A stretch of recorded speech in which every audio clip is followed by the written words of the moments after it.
খবর হতে তোর নাহি পরে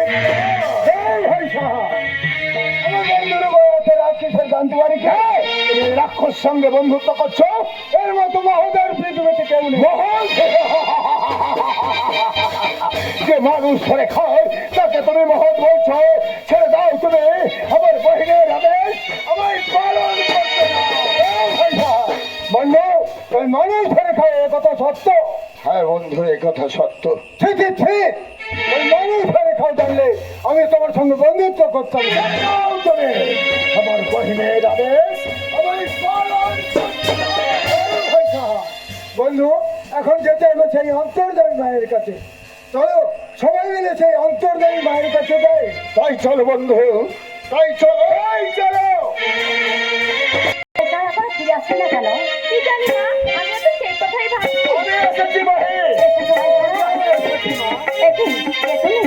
আমি ভারতের নাম্বার খান কাছে আমার বন্ধু এত রাত কিসের জানতে পারি কি?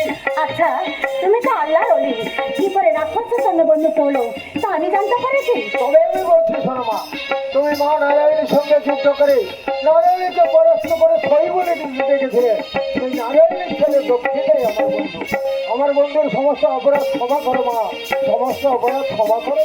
আমায় আপনি ক্ষমা করুন মাতা, আমায় আপনি ক্ষমা করুন।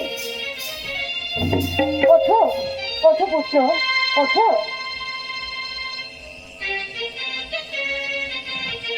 আজ আমার কি আনন্দ, আমার এক পুত্র ছিল দুঃখী, আজ আমার তিন পুত্র হয়েছে। পুত্র তোমাদের কাছে কি কথা জানতে চাই বাবা। দুঃখের একটা বড়ই করি, আমি স্থির করেছি কিছু ধনরত্ন দিয়ে ওকে ধনী করতে চাই, তাতে তোমাদের লাগছে। আপনার মতে আমাদের সবার মত মা, তার জন্য যদি আমাদের সবাইকে প্রাণ দিতে হয় আমরা সবাই প্রস্তুত মাতা। আর একটি কথা বলছি মা। কি কথা বাবা? ওই তালতলায় আমার সাতটা মোহর ফুটা, তাই আমি দুঃখে ভাইকে সমস্ত দান করে দিলাম। সময় মতো যেন তুলে আনে কেমন? বেশ, এসো পুত্র এসো ভাইসা, আমরা এখন বিশ্রাম করতে যাই।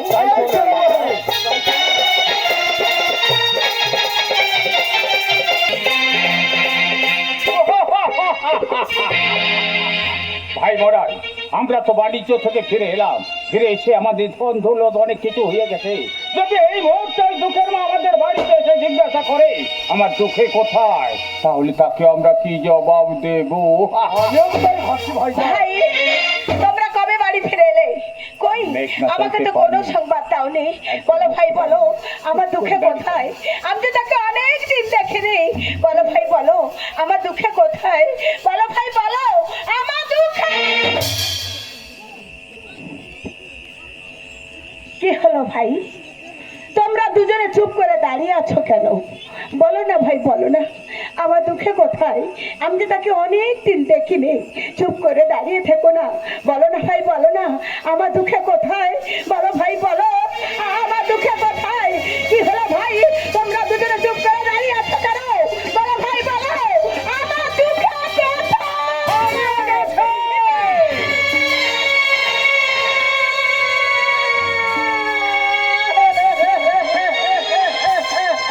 যারা ভাবে আমরা সবাই মিলে দুঃখে বারণ করলাম, বললাম ওরে দুঃখে তুই একা ওই জঙ্গলের মধ্যে যাস না, তুই ছেলে মানুষ, ওর হিংস্র জন্তু জানা রয়েছে, তোকে পেলে হয়তো। কিন্তু আমাদের কোনো কথা সে শুনলো না, একাই ছুটে চলে গেল সেই জঙ্গলের মধ্যে। দেখতে দেখতে যখন অনেক সময় কেটে গেল, ওই দুঃখে আর ফিরে আসছে না। জানো ভাবি জানো, আমরা হাসতে থাকতে পারলাম না, আমরা সবাই মিলে ছুটে গেলাম সেই জঙ্গলের মধ্যে। সেই জঙ্গলের মধ্যে ছুটে গিয়ে সারা জঙ্গলটার মধ্যে করে খুঁজে দেখলাম দুঃখেকে। বলো ভাই বলো দুঃখকে, বলো ভাই বলো। আমার মনে হয় কি মনে হয়? বলো ভাই বলো কি মনে হয়? আমার মনে হয় বলো ভাই কি মনে হয়? আমার দুঃখকে, আমার দুঃখকে বলো ভাই।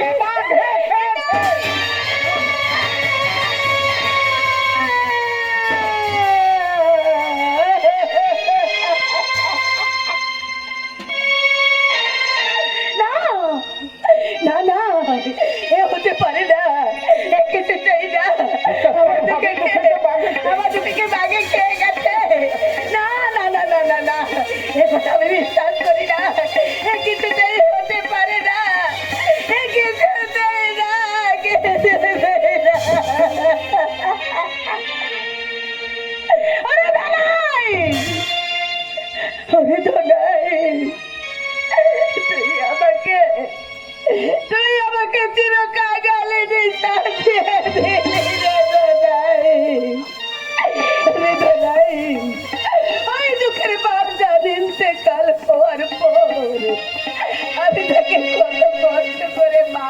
করেছি রে